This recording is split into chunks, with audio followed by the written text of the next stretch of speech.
আউযু বিল্লাহি মিনাশ শাইতানির রাজীম। বিসমিল্লাহির রহমানির রহিম। ফিলিস্তিনি চলমান গণহত্যার প্রতিবাদে এবং ইসরায়েলি আগ্রাসনের প্রতিবাদে এই তৎপর উপেক্ষা করে বাগারপাড়ার খাদুরার সংগ্রামী তৌহিদি বিপ্লবী জনতা কর্তৃক আয়োজিত আজকের মিছিল পূর্ববর্তী এই সমাবেশে উপস্থিত সম্মানিত অতিথিবৃন্দ, উপস্থিত আছেন সাংবাদিকবৃন্দ, উপস্থিত আছেন বাগারপাড়া খাদুরার বিপ্লবী সংগ্রামী তৌহিদি জনতা, সবাইকে আমি সালাম এবং শুভেচ্ছা জানাচ্ছি। বন্ধুগণ, আপনারা নিশ্চয় জানেন গত অর্থ শতাব্দীর প্রায় 70 বছর ধরে ফিলিস্তিনে ইসরায়েলি বর্বরতম গণহত্যা চালিয়ে আছে।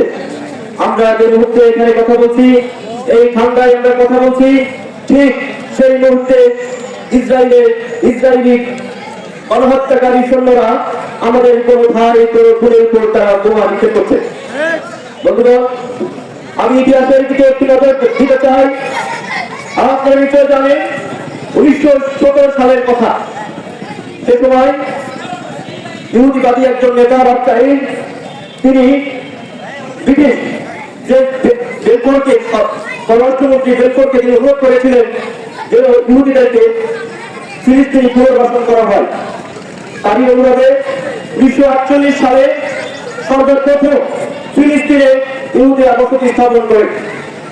আমি যে কণ্ঠে বলতে চাই, বিশ্বের বুকে ইসরায়েল নামে কোন রাষ্ট্রের অস্তিত্ব নেই। যে রাষ্ট্র রয়েছে একে একটি সন্ত্রাসী গোষ্ঠী, গণহত্যাকারী গোষ্ঠী। আমরা পুরো কণ্ঠে বলতে চাই, বিশ্ব রাষ্ট্রের স্বীকৃতি দিচ্ছি না। বন্ধুগণ, এরপরে আরব এবং ইসরায়েলের যুদ্ধ আমরা দেখেছি, প্রায় 4টি যুদ্ধ আমরা দেখেছি। 1987 সালের কথা।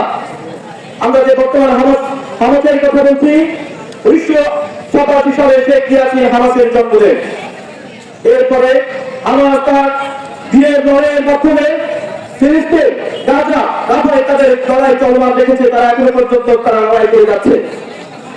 আমরা 2023 সালের 7 অক্টোবর আমাদের এই বিপ্লবী যুদ্ধের এই মুজাহিদদের আমরা দেখলাম তারা চূড়ান্ত পর্যায়ে আক্রমণ করল ইসরায়েলে। এবং এই আক্রমণে চূড়ান্ত রূপে পরাজিত হল ইসরায়েল। তারা পরাজয়ের প্রতিশোধ নেওয়ার জন্য 2023 সালের 8 অক্টোবর থেকে নতুন করে ফিলিস্তিনের উপর গণহত্যা শুরু করলো। এবং আমরা গত প্রায় 27 মাসে 61,000 বৃদ্ধ বনিতা বৃদ্ধ শিশুদেরকে আমরা গণহত্যার শিকার হতে দেখলাম। যে বন্ধুদের সবাই কম আসলে নামার সন্নিকটে আমি কয়েকটি বিষয় এখানে উল্লেখ করে আমার বক্তব্য শেষ করতে চাই। আপনারা জানেন, একটি গণঅভ্যুত্থানের মাধ্যমে আমরা নতুন বাংলাদেশের সামনে এসে দাঁড়িয়েছি। যখন 5 আগস্ট এসেছিল, তখন আমরা আমাদের সামনে দেখেছিলাম হয় বিজয় নতুবা শাহাদাত। যদি বিশ্ব মানব ইসরায়েলের বিরুদ্ধে, গণহত্যার বিরুদ্ধে, সন্ত্রাসের বিরুদ্ধে না দাঁড়ায়, আমরা সামনে দেখি হয় শাহাদাত নতুবা বিজয়। আমরা আরো স্পষ্ট করে বলতে চাই, আপনারা জানেন গত 15 বছরে স্বৈরাচারী খুনি শেখ হাসিনা সরকার এবং তার এজেন্ট আমাদের পাসপোর্টের এক্সেপ্ট ইসরায়েল শব্দটা উঠিয়ে দিয়েছিল।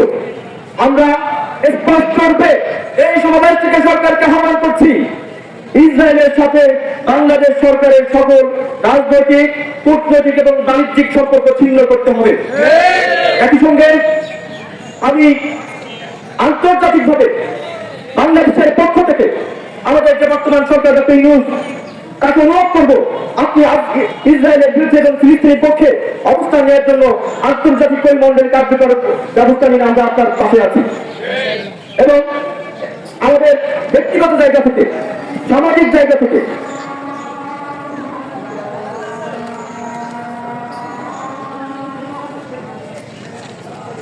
আমাদেরকে খেয়াল রাখতে হবে। মুসলমানদেরকে জ্ঞান বিজ্ঞান প্রযুক্তিতে এগিয়ে আসতে হবে। এবং আমরা এখানে যারা উপস্থিত হয়েছি, আমি দেখতে পাচ্ছি অনেকে এখানে আমাদের শিশুরা আছে। আজকের শিশুই আগামী দিনের ভবিষ্যৎ। আজকের শিশুরা যদি জ্ঞান বিজ্ঞান প্রযুক্তির জ্ঞানে জ্ঞানী হতে পারে, তাহলে ইসরায়েলের মধ্যে রাষ্ট্রকে হতে পারার জন্য আমাদের জন্য সংস্থান হবে। একই সঙ্গে আমাদেরকে মনে রাখতে হবে, ইসরায়েল একটি ভারতীয় রাষ্ট্র এবং এই রাষ্ট্রের বিরুদ্ধে আমাদের সংগ্রাম, আমাদের লড়াই চলমান থাকবে। সুতরাং রাষ্ট্র আমরা যেটি শুরু করেছিল, আমরা সেটিকে সংহতি জানাচ্ছি। আমরা আমাদের জায়গা থেকে ইসরায়েলি পণ্য বয়কট করার চেষ্টা করব এবং নিজেরা সচেতন হবে, অন্যদেরকেও ইসরায়েলি পণ্য কি কি সেটি নিজেরা জানবো এবং দোকানদার যারা রয়েছে তাদেরকে জানাবো। অনেকেই অন্তত বছর ইসরায়েলি পণ্য ক্রয় করে থাকে।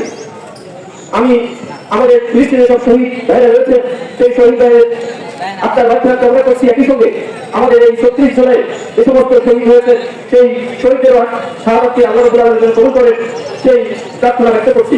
আমাদের শহীদেরা সেরা সম্পদ, রেখে গেছে সাহসের বিরামী সুরা সম্পদ। ইনকিলাব জিন্দাবাদ, ফিলিস্তিন জিন্দাবাদ, বাংলাদেশ জিন্দাবাদ। আসসালামু আলাইকুম।